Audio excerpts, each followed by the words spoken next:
In this video, I'm going to show you how to make a block in Notion. So in here, after successfully accessing the homepage of your Notion account, note that blocks in Notion refers to the specific type of contents or context that you can add to the pages that you have inside your workspace in Notion.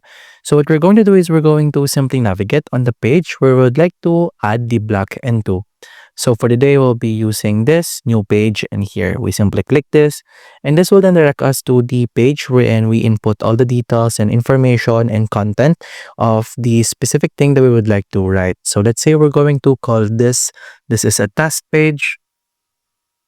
Now, to activate your block options, what you're going to do is you simply type in a slash, and this will then activate the options for the blocks that you can add. You can have basic blocks in here, which basically just refers to the specific formats, sizes, and fonts of the text that you're going to add.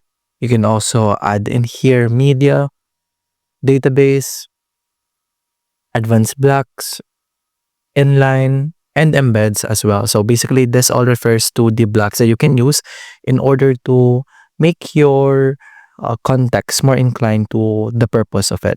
So let's say we're going to add database in here and go to table view. And as you can see, a table has now been successfully added. You can also do that by simply selecting the chosen type of block that you would like to add. And that's about it. That's how to make a block in Notion. If you have any questions, please let me know down in the comments below, and I'll do my best to help you out.